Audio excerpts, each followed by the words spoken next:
엄마는 요양원에 가세요. 아이들에게 고통을 주지 마세요. 내 아이들이 자신들을 위해 목숨을 바친 어머니를 어떻게 대하는지 믿을 수 없습니다. 저는 경기도 광명에 살고 있는 72세 송숙자입니다. 저는 혼자 집에서 지내며 매일 일정한 시간에 요양보호사님이 방문해 간단한 일들을 도와주십니다. 나이가 아주 많지는 않지만 얼마 전 작은 사고로 다리를 다쳐 움직이는 것이 조금 불편해졌거든요. 몸이 불편해진 이후로 참 많은 생각을 하게 되었습니다. 얼마 전 아들이 찾아와 왜 건강을 관리하지 않았느냐 며 화를 내고 갔어요. 아프면 요양원에 들어가라며 자식들에게 부담을 주지 말라는 말을 들으니 마음이 참 서럽더군요. 몸이 불편하다 보니 성격도 조금 어두워지고 사는 재미가 줄어들었는데 요즘 여러분의 사연을 들으면서 많은 위안을 받고 있습니다. 그래서 저도 제 이야기를 여러분께 전하고 싶어 이렇게 글을 적어봅니다. 여러분과 인생의 이야기를 나누며 인생의 황혼기를 잘 마무리하는 방법에 대해 함께 고민해보고 싶습니다. 저는 이남 사녀 중 막내로 태어났습니다. 불행하게도 제가 태어나는 과정에서 어머니가 세상을 떠나셨죠. 제 잘못은 아니었지만 아버지와 할머니는 그 일을 계기로 저를 평생 미워하셨습니다. 그래서 제 어린 시절은 슬픈 기억뿐입니다. 다른 형제들은 학교에 다녔지만 저는 학교가 어떤 곳인지도 모르고 집안일만 도맡아 해야 했어요. 그 중에서도 가장 힘들었던 일은 밥을 준비하는 일이었는데 늘 배가 고팠기 때문입니다. 그 시절에는 먹을 것이 넉넉지 않았고 먹어야 할 입은 많았기에 제 입에 들어가는 것은 언제나 부족했습니다. 부엌에서 김이 모락모락 나는 솥을 바라보면서도 저에게 허락된 것은 바라보는 것뿐이었으니 배고픔을 견디는 게 참 잔인했지요. 어느 날 참을 수 없는 배고픔에 손이 나가 갓 무친 나물을 한 꼬집 집어먹었어요. 비싼 참기름 몇 방울을 넣어 무친 나물인데 그 고소한 맛이 너무나 좋았습니다.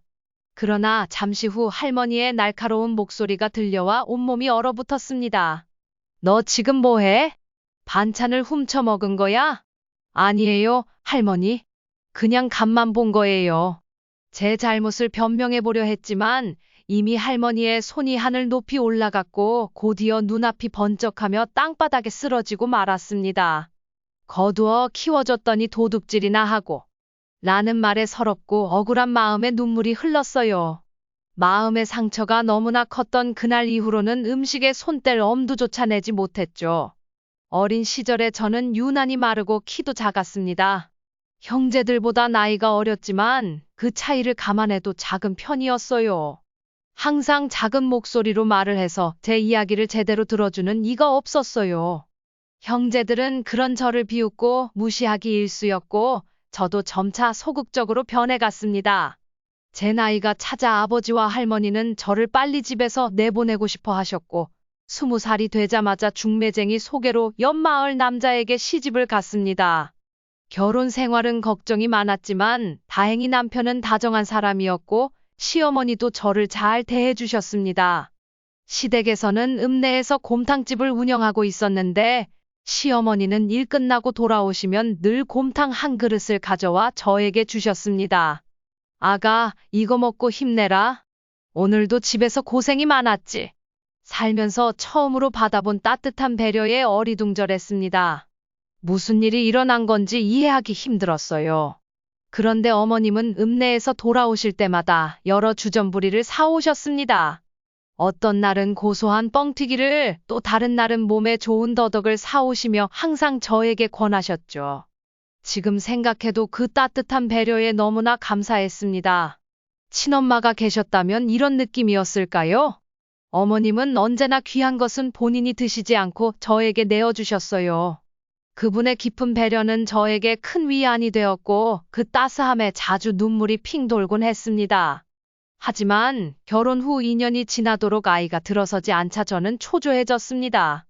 시댁 식구들 눈치가 보였죠. 그때 어느 날 어머님께서 저를 조용히 부르셔서 말씀하셨습니다. 애를 꼭 가져야 한다고 생각하지 마라. 내 건강이 제일 중요하지. 어머님의 따스한 말에 눈물이 쏟아질 뻔했어요. 나중에 알게 된 사실인데 어머님께서는 젊으셨을 때 저와 비슷한 또래의 딸을 잃으셨다고 하더군요. 저에게서 먼저 떠난 딸의 모습을 보셨는지 저를 딸처럼 보살펴 주셨습니다. 당시 임신하지 못하면 구박을 받기 쉬운 시절이었지만 어머님은 저를 한 번도 탓하지 않으셨고 오히려 제 편이 되어 주셨어요. 그 따뜻한 보살핌 덕분에 저도 용기를 얻었고 결국 3년 후에 첫째 딸과 둘째 아들을 낳게 되었습니다. 손주를 보신 어머님은 누구보다 기뻐하셨고 저 역시 그분께 조금이나마 보답한 기분이 들었습니다. 남편과 함께 자식들을 애지중지 키우며 행복하게 살았죠. 그렇게 따뜻한 가족의 일원이 되어 안도감을 느끼고 있던 어느 날 소식이 끊겼던 아버지로부터 연락이 왔습니다. 주말마다 와서 집안일을 도와달라는 부탁이었어요. 할머니는 이미 돌아가셨고 형제들도 모두 출가한 뒤 아버지는 혼자 계셨는데 거동이 불편해지셨다며 저를 찾으신 겁니다. 갑작스러운 연락에 마음이 복잡해졌어요. 어린 시절 내내 저를 냉대하시던 분이 이제 와서 저를 찾다니 섭섭하고 맥이 풀리는 기분이었죠. 그래도 천륜이라는 생각에 무시할 순 없었어요. 남편과 시부모님께 말씀드리고 친정으로 향했습니다. 10년 만에 뵌 아버지는 많이 늙고 거동이 불편해 보였습니다. 왼쪽 다리를 잘 쓰지 못하셨고 저를 보자마자 다른 형제들은 모두 잘 지낸다며 저에게는 자신을 돌보라고 하셨습니다. 도윤아, 너도 별다른 일 없이 사는데 여기 와서 나를 좀 돌봐야겠다. 그 말을 듣자 속에서 화가 치밀었습니다. 겨우겨우 참으며 아버지, 저도 제 가정이 있습니다.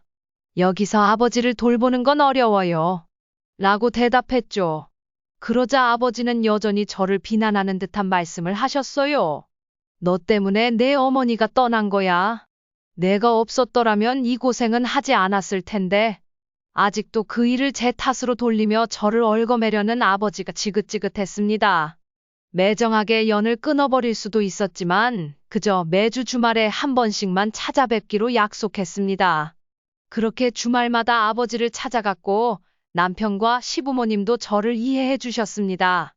그러나 아버지는 제가 와도 전혀 반기지 않으셨고 오히려 매번 불만을 나타내셨죠. 그럼에도 저는 아버지를 위해 정성껏 반찬을 챙기고 집안일을 도왔습니다. 하지만 석 달쯤 지나 아버지는 저를 향해 더 이상 오지 말라고 하셨습니다. 이제 오지 마라. 내가 와도 별 필요가 없다. 그 뒤로 몇 번 더 찾아가 봤지만 매번 왜 왔냐? 는 말뿐이었기에 결국 발길을 끊게 되었습니다.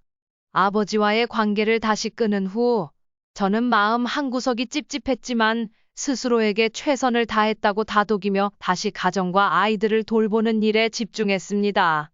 아이들이 자라면서 저는 시어머니의 곰탕집 일을 도왔고 시아버지가 돌아가신 후 본격적으로 시어머니와 함께 장사를 시작했습니다. 시어머니의 맑고 깊은 맛 덕분에 가게에는 10년 넘게 방문하는 단골들이 많았습니다. 그렇게 몇 년간 평화로운 시간을 보냈지만 어느 날 시어머니께서 갑자기 쓰러지셔서 병원으로 옮기는 도중 세상을 떠나고 말았습니다. 큰 슬픔에 빠졌지만 남편과 아이들 그리고 곰탕집을 이어가는 일에 매진했습니다. 세월이 흐르고 두 아이가 취직하고 결혼하여 가정을 꾸렸고 남편과 저는 곰탕집을 통해 모은 돈으로 자녀들의 결혼 비용을 도울 수 있었습니다. 이제 노후를 보내려 할 즈음 끊어졌던 형제들과 다시 연락이 닿기 시작했어요. 오랜 세월 동안 저를 투명인간 취급했던 형제들이 갑작스럽게 찾아오는 것이 낯설고 진심으로 받아들이기 어려웠습니다. 어느 날 둘째 오빠가 찾아와 도움을 요청했습니다. 어린 시절 저를 홀대한 사람들의 요청이 쉽게 와닿지 않았지만 천륜이라는 생각에 혼란스러워졌습니다. 야, 나야. 둘째 오빠 승호야. 순간 가슴이 철렁했습니다. 워낙 가족과 연락이 뜸해서 둘째 오빠 이름조차 희미하게 기억나던 차에 자세히 들여다보니 그가 맞는 것 같았습니다. 하지만 문을 바로 열어주려니 마음이 불편했어요. 어떻게 알고 찾아왔어? 문 좀 열어줘. 문 밖에 서 있는 오빠는 물러날 생각이 없어 보였고 단호한 표정에 일단 문을 열었습니다. 문을 열자 오빠는 비릿한 냄새를 풍기며 들어왔습니다. 안색은 어둡고 걸음걸이도 불편해 보였어요. 오랜만에 만난 가족이지만 그의 방문이 반갑지는 않았습니다. 왠지 불길한 느낌이 들었거든요. 오빠는 집안을 둘러보며 말했습니다. 곰탕집 잘 되는 것 같던데. 그냥 먹고 살기엔 충분하지. 시부모님이 하시던 가게를 남편이랑 같이 하고 있어. 그런데 그건 어떻게 알았어? 아버지가 말씀해 주시더라고. 순간 아버지를 찾아갔을 때 제가 살고 있는 집과 가게에 대해 이야기했던 것이 떠올랐습니다.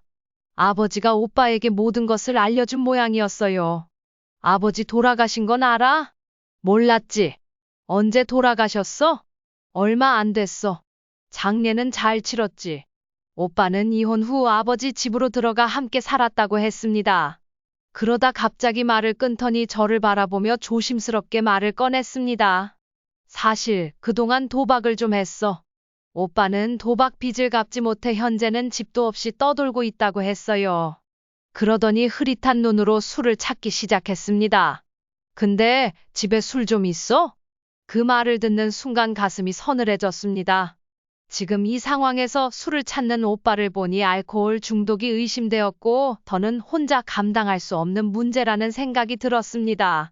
자식들 있잖아. 자식들 번호 좀 알려줘. 100번 연락해도 안 받아.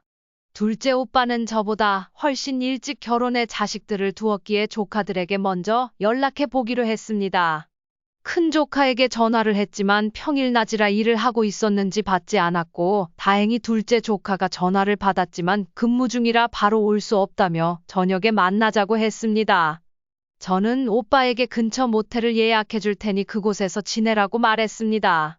당장 집에 들이는 것은 무리라는 생각이 들었기 때문이었죠. 남편과의 저녁 식사 약속이 있었지만 급하게 조카를 만나러 갔다고 둘러대며 카페로 갔습니다.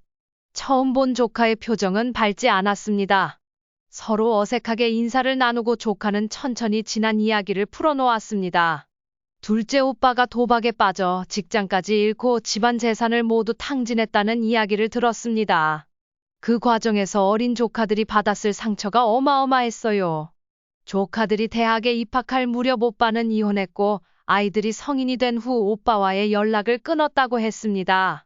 어려운 상황 속에서 아버지를 도우려 하기도 했지만 오빠의 괴팍한 성격에 본의 아니게 고통을 받았다고 합니다. 조카는 눈물을 흘리며 말했습니다. 고모, 저도 제가 못된 짓을 하고 있다는 걸 알아요. 하지만 아빠 때문에 제 인생을 계속 망칠 수는 없잖아요. 최선을 다했지만 이제 더는 아빠를 모실 수 없어요. 조카는 아버지 부양을 포기하면서도 죄책감에 짓눌린 듯 보였습니다. 어린 나이에 겪었을 고통을 생각하니 안타까웠습니다. 아버지를 요양원에 보내는 건 어떨까? 제가 이렇게 물었지만 이미 그 이야기를 꺼냈었고 아버지가 절대 들어가려 하지 않으셨다고 했습니다. 결국 나중에 연락을 주겠다고 하고 조카를 돌려보냈습니다. 다음 날 저녁 오빠는 또 집에 찾아왔습니다. 이번에는 술병을 들고 왔더군요. 한숨이 절로 나왔지만 있는 재료로 간단히 안주를 내어주었습니다.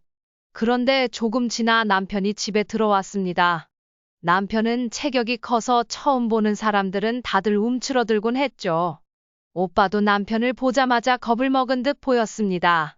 사실 저는 남편에게 조카를 만나고 온 뒤 오빠에 대한 이야기를 다 털어놓고 의논을 한 상태였습니다. 남편은 오빠를 보자마자 무섭게 인상을 쓰고 일부러 인사도 하지 않은 채 옆자리에 털썩 앉았습니다. 오빠는 눈치를 살피며 술을 마시고 있었어요. 저는 조심스럽게 말을 꺼냈습니다. 오빠, 요양원에 들어가는 게 좋을 것 같아. 여기서 계속 이렇게 지낼 순 없잖아. 제 말을 들은 오빠는 고개를 떨구며 아무 대답도 하지 않았습니다. 남편이 옆에서 깊은 한숨을 내쉬자 오빠는 더 작아 보였어요. 살얼음판 같은 긴장된 분위기가 몇 분간 이어지다 오빠는 힘없이 대답했습니다. 알겠어. 그제야 남편도 표정을 풀었고 저도 조금 안심이 되었습니다. 다행히 오빠는 국가에서 운영하는 무료 요양원에 들어갈 수 있는 조건을 갖추고 있었기에 조카들과 상해 후 입소 절차를 진행하게 되었어요. 아마 남편이 아니었다면 오빠는 제 집에 눌러 앉으려 했을지도 모릅니다. 남편이 겁을 주며 압박하자 더는 버티기 어렵다고 판단한 모양이었죠. 결국 오빠는 요양원으로 떠나며 저에게 마지막 인사를 남겼습니다. 도윤아, 고마워. 정이 많지 않은, 오히려 냉랭하게 지냈던 오빠였지만 초라해진 그의 뒷모습을 보니 마음이 편치 않았습니다. 그리고 나의 노년도 저렇게 될까 싶어 덜컥 겁이 나기도 했어요. 하지만 걱정은 거기서 끝나지 않았습니다. 둘째 오빠를 요양원에 보내는 절차를 진행하는 즈음, 이번에는 넷째 언니가 불쑥 가게로 찾아왔습니다. 언니는 처음엔 저를 단순히 궁금해서 보러 왔다고 했지만 막상 가게가 잘 되는 걸 보더니 다른 생각이 든 것 같았어요. 아버지 집에 가끔 들렀던 언니는 둘째 오빠처럼 그곳에서 제 이야기를 들었나 봅니다. 도윤이 맞지? 나야, 예지 언니. 반갑다. 사실 저는 며칠 전부터 가게 주변을 서성이는 낯익은 얼굴을 보고 혹시 언니인가 했었죠. 설마 했는데 역시 언니가 맞았습니다. 언니는 인사를 하고 자리에 앉더니 곰탕 한 그릇을 시켰습니다. 마침 남편도 자리를 비우고 바쁜 시간도 아니었기에 저는 언니 맞은편에 앉아 말을 걸었습니다. 어떻게 알고 찾아왔어? 아버지한테 들었지. 잘 살고 있어서 다행이다. 언니는 마치 어릴 적 일은 까맣게 잊은 듯 쾌활하게 말했어요. 속으로는 어이가 없었죠. 언니는 별로 궁금하지도 않은 제 안부를 물어보다가 결국 본론을 꺼내기 시작했습니다. 사실 우리 남편이 노후 자금으로 주식 투자하다가 빚을 좀 졌어. 내가 오죽하면 너를 찾아왔겠니? 그래도 가족인데 좀 도와줄 수 있지 않을까? 역시나 돈이 필요해서 찾아온 것이었어요. 저는 당연히 거절했습니다. 평생 연락 한 번 없다가 갑자기 찾아와 돈을 빌려달라는 것이 어불성설이었거든요. 그리고 저희도 여유롭게 돈을 빌려줄 형편은 아니었죠. 그러자 언니는 둘째 오빠와 조카들은 도와주면서 왜 자기 부탁은 들어주지 않느냐며 원망하는 눈빛을 보냈습니다. 저는 차분히 대답했습니다. 둘째 오빠는 무료 요양원에 보내는 게 전부였어. 딱히 뭘 도와준 것도 아닌데 왜 그래? 그래도 가족인데 이렇게 모질게 대해도 돼? 너희 집은 그래도 당장 길바닥에 나앉을 사정은 아니잖아. 우리는 정말 힘들다니까 한 번만 도와줘. 그 말을 듣는 순간 묵혀두었던 말이 튀어나왔습니다. 언니가 왜 내 가족이야? 어릴 때 언니가 나한테 어떻게 했는지 잊었어? 말 한마디 걸어준 적도 없으면서 무슨 가족이야? 내 가족은 남편이랑 내 자식들 뿐이야. 제가 단호히 말하자 언니는 씩씩대며 곰탕 값도 내지 않은 채 가게를 나가버렸습니다.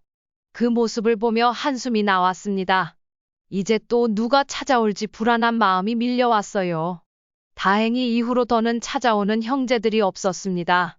연락조차 없었죠.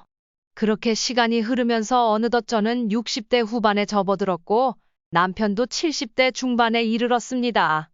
60대 중반까지만 해도 건강에 자신 있었지만 그 이후로 1년, 2년이 지날수록 건강이 급격히 나빠지기 시작했어요. 어린 시절에는 다소 허약했지만 성인이 된 후로는 건강에 자신이 있었는데 운동을 싫어하는 성격 탓에 나이가 들면서 체력이 급격히 떨어졌죠.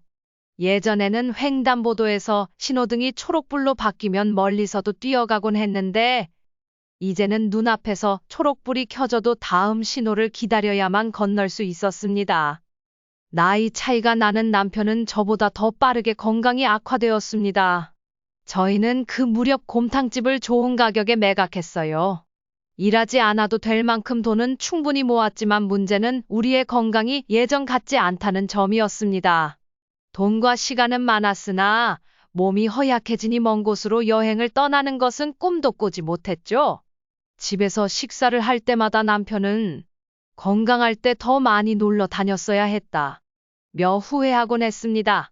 남편에게 유일한 낙은 저녁을 먹으며 술을 마시는 일이었어요. 남편은 원래 술을 참 좋아했는데 곰탕집을 할 때에도 꾸준히 마셨지만 이제는 한가해지면서 집에서 술을 마시는 날이 더 많아졌습니다. 남편은 늘 자신의 간 건강을 자신해왔지만 세월과 나이는 거스를 수 없었죠. 몇 달 전부터 자꾸 피곤하다 는 말을 입에 달고 살더니 갑자기 몇 달 사이에 살이 확 빠지기 시작했습니다. 결국 병원에 가서 건강검진을 받았는데 결과는 충격적이었습니다. 간암이었고 이미 3기까지 진행된 상태였습니다. 남편은 항암 치료를 받으며 고통스러운 시간을 견뎠지만 결국 몇 개월 만에 그 고통을 이기지 못하고 세상을 떠났습니다. 남편이 떠난 후 엄청난 상실감이 저를 덮쳤고 저를 처음으로 따뜻하게 감싸준 소중한 사람을 잃었다는 사실에 무너졌어요. 이후 무서운 우울증에 빠져 일상생활을 유지하기 힘든 지경이 되었습니다. 결국 정신과에서 약을 처방받아 복용하기 시작했어요. 첫째 딸 지우는 저와 함께 살자고 했습니다. 하지만 결혼한 딸과 집을 합치는 것은 내키지 않았습니다. 아무리 자식이 자라려고 해도 서로 눈치 보며 사는 일이 될 게 뻔하다고 생각했기 때문입니다. 하지만 얼마 지나지 않아 자식의 도움이 절실한 상황이 되고 말았어요. 어느 날 아침 화장실에서 몸을 씻고 나오다가 그만 크게 넘어졌습니다. 바닥에 물이 묻어 있었는데 그걸 미처 보지 못하고 미끄러진 거죠. 순간적인 충격에 온몸이 얼어붙고 바닥에 쓰러진 채 고통이 밀려왔습니다. 특히 오른쪽 고관절에 심한 통증이 느껴졌고 아무리 힘을 주어도 몸을 움직일 수 없었습니다. 두려움이 몰려왔죠. 다행히 핸드폰이 손 닿는 거리에 있어 떨리는 손으로 딸에게 전화를 걸었고 절박한 제 목소리에 딸의 당황한 목소리가 들려왔습니다. 얼마 후 딸이 다급하게 달려왔고 저를 일으켜 세우려 했지만 고관절 통증이 너무 심해 조금만 움직여도 비명이 나왔습니다. 결국 딸은 119에 연락해 저를 병원으로 옮겼고 그날 바로 입원을 했습니다. 의사는 제가 넘어지며 고관절이 크게 손상되었다며 인공관절 수술을 권유했습니다. 수술 후에도 한동안 재활치료가 필요했고 그 이후로 누군가의 도움 없이는 거동이 많이 불편해졌습니다. 오른쪽 다리를 거의 쓸 수 없으니 일상생활이 크게 어려워졌고 조금 더 조심할 걸 하며 자책했습니다. 예전에는 아프다고 소리치는 노인들을 이해하지 못했었는데 나이가 들어보니 여기저기 아플 때마다 저도 모르게 앓는 소리가 나왔습니다. 하루 종일 집에 혼자 앉아 있으니 생각이 점점 부정적으로 변해갔고 자식들에게 기대고 싶은 마음이 커졌죠.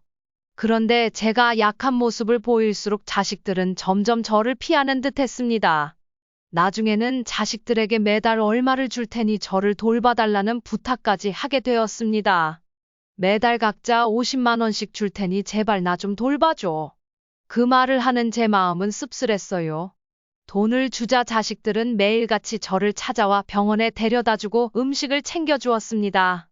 딸이 집안일을 해주니 그나마 다행이었지만 요양보호사를 부르는 것도 생각했어요. 그런데 자식들이 그 돈을 차라리 자신들에게 달라 고하여 그렇게 했죠. 워낙 낯을 가리는 성격이라 자식들이 도와주는 것이 더 편하게 느껴졌습니다. 얼마간 딸이 매일 오가며 돌보더니 이번에는 함께 살자는 이야기를 다시 꺼냈습니다.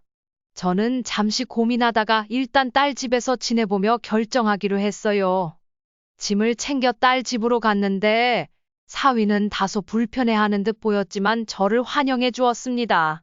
딸 집에 살게 되면서 더 많은 돈을 챙겨주게 되었고 시간이 지나면서 모든 활동을 딸에게 의지하게 되었습니다.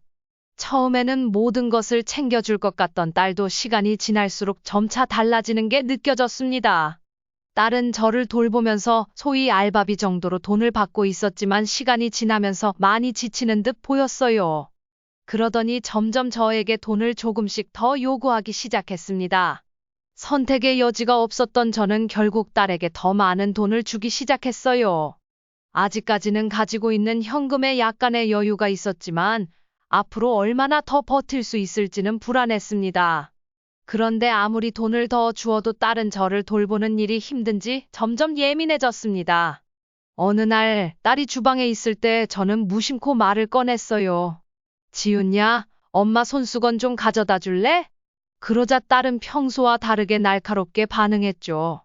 엄마, 지금 설거지 하려는 거 안 보여요? 그런 사소한 건 나중에 부탁해도 되잖아. 지금 당장 그 손수건이 그렇게 중요해요? 딸의 반응에 저는 깜짝 놀라 아무런 말도 할 수 없었고 곧 엄청난 서러움이 밀려왔습니다. 설거지를 마친 딸은 손수건을 제 옆에 휙 던지듯 놓고는 방으로 들어가 버렸습니다. 사위 역시 거의 안방에만 머물러 있었고 딸과 저 사이의 갈등은 점점 커져만 갔습니다. 며칠 후 딸은 더 이상 저를 집에서 돌보는 것이 힘들다고 느꼈는지 이런 말을 꺼냈어요. 엄마, 이제 원호 집에 가서 사는 게 어떨까요? 아들 집에 가는 건 좀 불편할 것 같았고 며느리도 있는 곳이라 다시 집으로 돌아갈까 하는 생각이 들었지만 혼자 일상생활을 제대로 할 수 있을지 자신이 없었습니다. 집을 팔고 딸에게 재산을 미리 증여한 후 평생 돌봐달라고 부탁할까 고민도 해봤지만 지금 딸의 태도를 봐서는 돈을 준다고 저를 평생 돌봐줄 것 같지는 않았습니다. 결국 딸은 더 이상 저를 돌볼 수 없다고 선언했고 저는 어쩔 수 없이 집으로 돌아왔습니다. 그나마 집을 팔지 않은 것이 다행이라는 생각이 들었어요. 다시 혼자가 되니 생활이 힘들었지만 조금씩 적응해 나가기 시작했습니다. 딸은 이제 오후에만 저를 돌봐주러 왔고 저녁이면 집으로 돌아가는 생활을 반복했습니다. 어느 날 늦은 저녁 딸이 돌아간 후 아들이 집에 찾아왔어요. 문을 열고 들어올 때부터 아들은 몹시 화가 나 보였습니다. 자리에 앉더니 갑자기 이렇게 말했죠. 엄마, 왜 자식들을 고생시키세요? 저는 황당했습니다. 내가 공짜로 고생시키기라도 했어? 돈도 주잖아. 이제 보니 그냥 돈만 받고 싶었던 거야? 이제는 더 이상 날 돌보지 않겠다는 거니? 그러자 아들은 답답하다는 듯 한숨을 쉬며 이야기했어요. 누가 그렇게 아프래요? 건강관리 잘하라고 늘 말씀드렸잖아요. 지금 누나도 저도 먹고 사는 게 힘든데 왜 꼭 자식이 힘들 때 아프셔서 짐이 되셔야 해요? 그 말을 듣고 저는 점점 화가 나기 시작했습니다. 딸이라면 몰라도 얼굴도 몇 번 비추지 않은 아들이 저렇게 말하니 괘씸했죠. 내가 너한테 뭘 달랐니? 알겠다. 나도 더 이상 억지로 받는 도움은 필요 없어. 내 몸은 내가 알아서 할 테니 신경 쓰지 마라. 그러자 아들은 누나가 맨날 전화해서 엄마 좀 신경 쓰라고 성화인데 병원 갈 때는 또 어떻게 하실 거냐고요? 라고 말하며 한숨을 쉬었습니다. 딸이 아들에게까지 부담을 줬던 모양이더군요. 그러니 갑자기 찾아와 이렇게 화를 내는 것도 어느 정도 이해가 갔습니다. 거동도 불편하신데 이렇게 고집 부리면서 집에 계시면 자식들한테 민폐죠. 저희 장모님도 얼마 전에 스스로 요양원에 들어가셨어요. 혼자 지낼 만하다니까 병원은 택시 불러서 갈 거고 요양보호사도 부를 테니 넌 상관 마라. 제발 요양원에 들어가세요. 자식들 고생시키지 마시고요. 그 말을 듣는 순간 가슴이 무너지는 듯한 느낌이 들었어요. 순간 둘째 오빠가 요양원에 들어가던 뒷모습이 떠올랐습니다. 열심히 살았든 잘못 살았든 결국 인생의 마지막은 모두 요양원으로 마무리되는 건가 하는 생각에 눈물이 핑 돌았어요. 요양원이 그렇게 쉽게 들어갈 수 있는 줄 알아? 그리고 나 아직 정신 멀쩡하고 혼자 일상생활 충분히 가능해. 그러자 아들은 일단 알겠어요. 여기서 조금 더 아프시면 그때는 그냥 제 말 들으세요. 라는 차가운 말을 남기고 돌아가 버렸습니다. 혼자 남아 깊은 한숨을 내쉬며 돈은 열심히 벌었지만 건강관리를 잘하지 못한 지난날을 뼈저리게 후회했습니다. 언젠가 요양원이나 요양병원에 들어갈 생각은 하고 있었지만 자식들 뜻에 따라 그렇게 빨리 들어가고 싶지는 않았어요. 정말 혼자 생활할 수 없을 때가 되면 들어가려고 했지만 아직은 아니었습니다. 저는 늘 건강하게 살다가 편안하게 집에서 떠나는 것을 꿈꿔왔어요. 이제 요양보호사를 부르기로 하고 자식들에게는 웬만하면 집에 오지 말라고 전해두었습니다. 가끔 딸이 들여다보긴 하지만 예전처럼 매일같이 오지는 않습니다. 그저 하루하루 일상생활이 가능하다는 것만으로도 감사하며 이제는 몸 상태가 더 나빠지지 않도록 신경 쓰기로 했어요. 사실 젊었을 때 아프지 않다고 건강관리에 소홀했어요. 주변에서 운동이 중요하다고 해도 그저 귀찮기만 했죠. 그러다 보니 결국 작은 사고로 일상생활에 큰 지장이 생긴 몸이 되어버렸습니다. 만약 경제적인 여유마저 없었다면 지금보다 훨씬 더 비참한 노후를 맞이했을지도 모른다는 생각에 간담이 서늘해질 때가 많습니다. 나이 들면 가장 중요한 것은 돈과 건강이라는 말이 있습니다. 아무리 건강을 잘 관리해도 아플 사람은 아프지만 그렇다고 해서 건강 관리를 소홀히 해서는 안 되죠. 아프면 돈도 자식도 모두 소용이 없습니다. 혹시 저처럼 몸이 불편해진 후 서러운 경험을 하신 분들이 계신가요? 그렇다면 댓글로 삶의 지혜를 나눠주시길 바랍니다.